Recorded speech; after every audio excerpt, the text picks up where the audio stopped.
הנוף פה גורם לי להרגיש לפעמים כאילו אני בבית.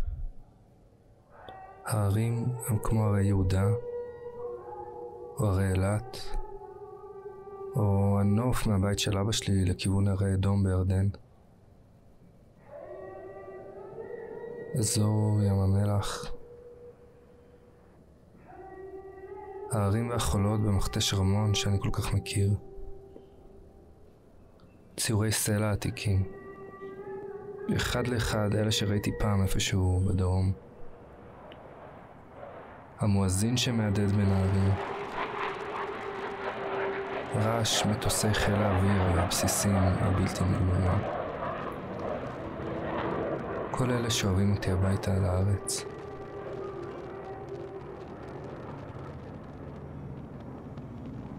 אני מרגיש את הכובד של הבית, אבל אני לא בבית. אני סוחב עליי תיק עם אבנים כבדות של דאגה ואשמה וישראליות ומלחמה. אני שומע פה הרבה עברית בכל מיני מקומות.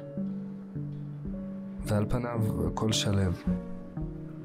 הכל ריק ורגוע. אבל משהו בפנים מבעבע. אצל כל אלה שהם כמוני. ברחתי מהארץ כי לא יכולתי... אבל לא בבית.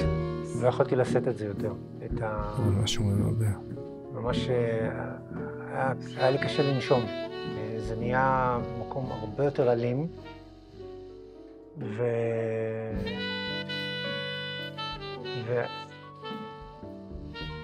הרגשתי קצת מיואש. זאת אומרת, הייתי הולך להפגנות כל שבוע, לפעמים יותר, לשחרור החטופים ולסיום המלחמה. והרגשתי שרוב האנשים לא אכפת להם. מין אדישות, או אדישות או לוחמנות ואלימות. ב10 חודשים האחרונים אני מצאתי את עצמי יותר ויותר נכנס לאתרים של חדשות ומתמכר לזה. אז פה שמתי על עצמי איסור שאני לא נכנס לאתרים האלה, אבל זה עדיין, אני יודע כל מה שקורה ואני מאוד, מאוד מחובר ומאוד חרד לבת זוג שלי ולמשפחה שלי וחברים. מה שהולך להיות בימים הקרובים, כי ברמה הזאת קשה להתנתק.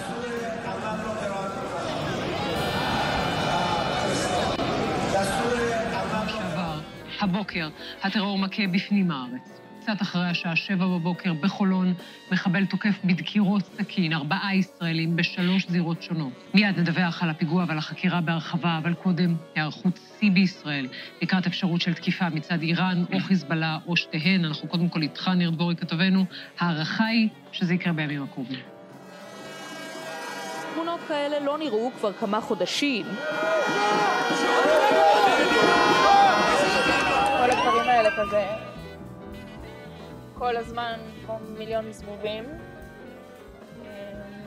שאני חושבת שיש בחירה מסוימת לשים לב אליהם או לשמוע אותם ולהפנים אותם או לא, אבל זה פשוט מאוד מאוד קשה כשזה 1,000,007 והם ככה. כן. צריך להיות זן מאסטר מטורף, כאילו.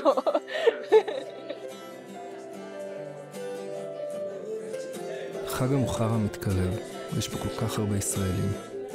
אני מדבר איתם והרבה מרגישים כמוני. הרבה עברו לא מעט במלחמה הזאת. אני לא מצליח להיות זן מאסטר.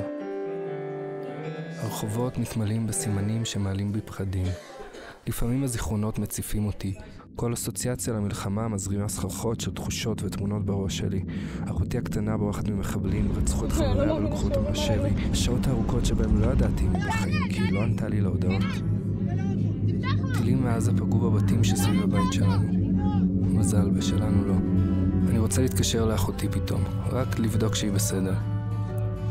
להתקשר לאמא, לשאול אם הכל בסדר בארץ.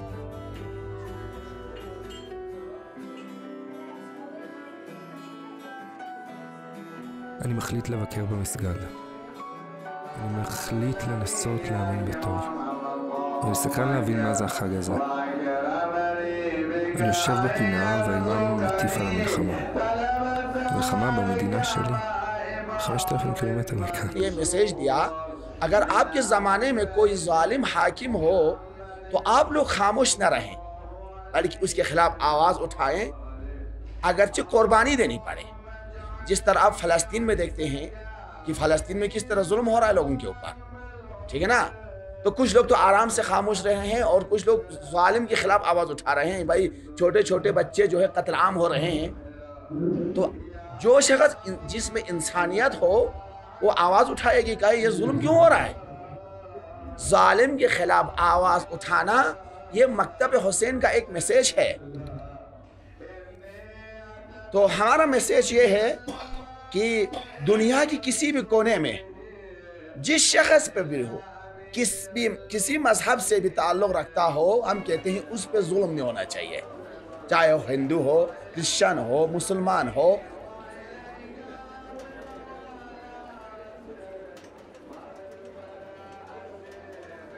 היה הרבה לחץ,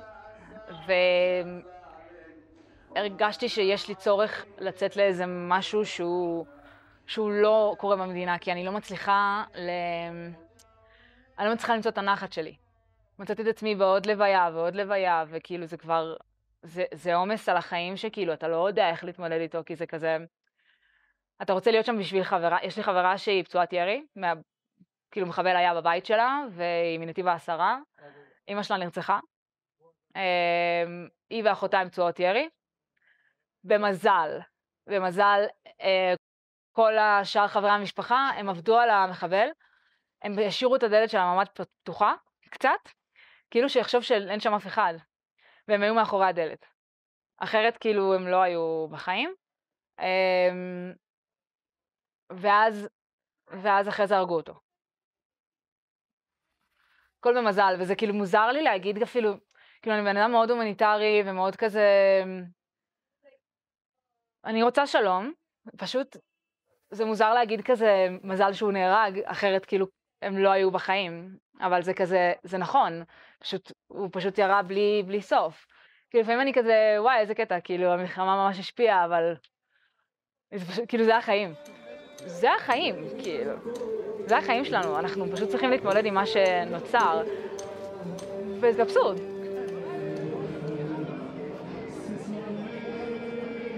החג מתחיל. דגלים אדומים. כל מיני ציטוטים וכיתובים בערבית. האימאם הקביל את רצח חוסיין לסבל הפלסטיני. היהודים מוקבלים ליזידים. יש פה כל כך הרבה תיירים ישראלים.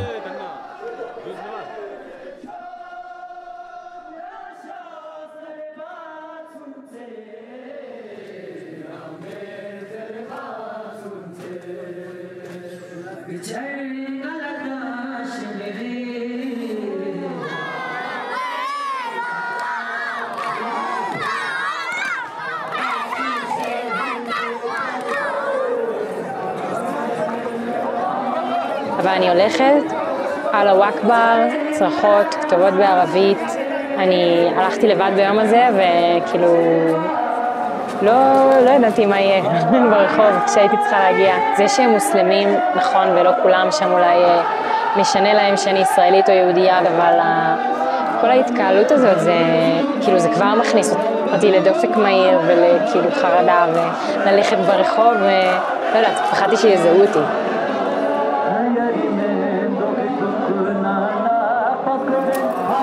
כאילו פחדתי שיבינו שאני כזה מישראל ויהודיה. פחדתי שיעשו לי משהו, כאילו, כן.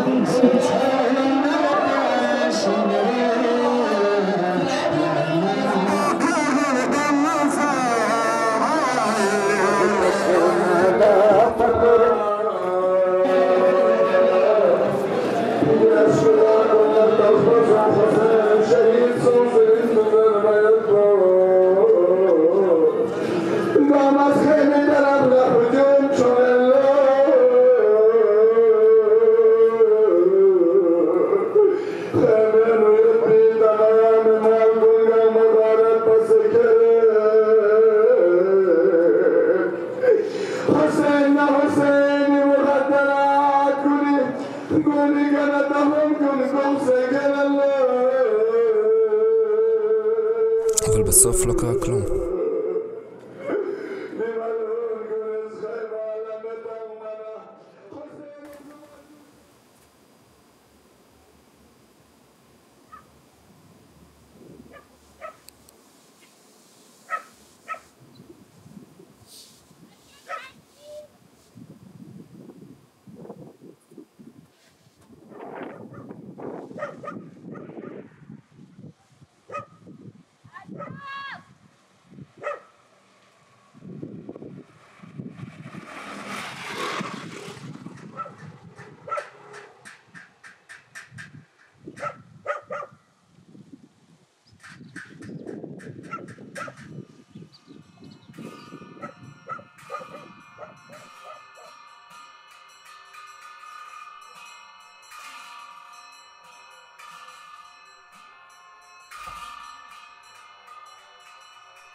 בטח.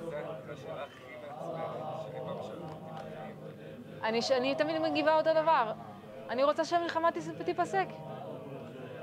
מה דעתי? דעתי שאני לא רוצה שהיא תקרה. כן, דעתי זה שאני לא בא לי עליה.